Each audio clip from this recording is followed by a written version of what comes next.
Hi, everybody. Hello from Philadelphia, Citizens Bank Park. Randy and Ari here after Game 3, just an ugly game for the Astros. 7-0 the final. We just got out of post-game interviews. Wanted to check in with the wrap-up, and we'll start with Lance McCullers' night. Ari, you were in on the post-game. What did he say happened tonight? So he did not say, he said basically adamantly denied that there was any pitch tipping going on or nothing that he saw, and that he just, what he said was, I just got whooped, was not executing pitches, was putting balls in the wrong spot, that the 0-0 curveball to Bryce Harper was not good. That last home run he gave up to, I think, Hoskins was just a slider that leaked in.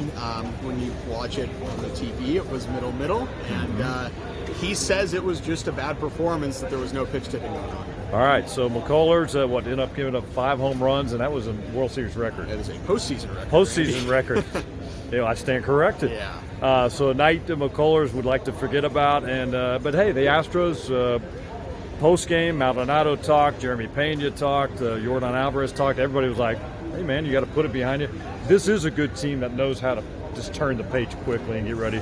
They've proven all year long they can win on the road. The best in the American League, one of the best in the whole major leagues on the road. So I don't think they're panicked from that standpoint. No, and after game 1, I mean, they lost. They didn't just lose a game, right? Like they were up 5-0 and they blew a massive lead, and they were able to come back and win game 2. And then game 3, this is another crushing type of loss. It's not you just lost the game. Yeah. They set a record, for home runs allowed. The way that they lost was crushing, and so they've already done this once. They've come back from a mentally difficult loss, and you got to believe that they can do it again. All right, game number 4. They're back at it on Wednesday night, and as you're watching this on Wednesday later tonight, Christian Javier, and for Philadelphia, Aaron Nola coming back. Their ace is coming back.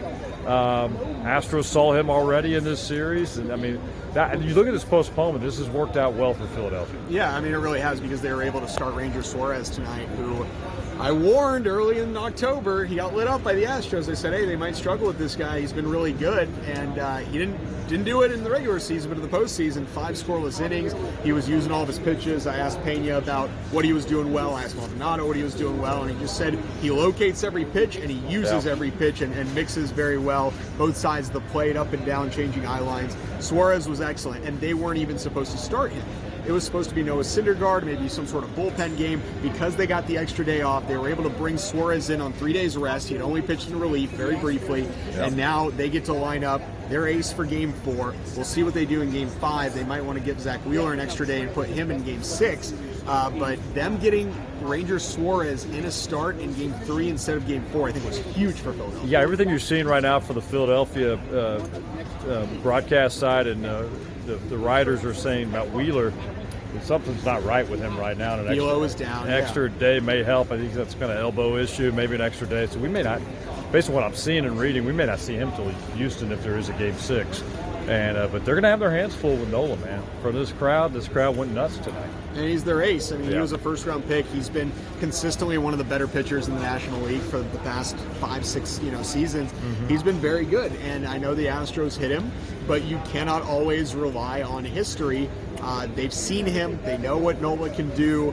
You just got to hope that the bats are stronger than the Phillies' ace. Yeah, Astros bats need to wake up starting tomorrow night, or they're going to be in a huge hole.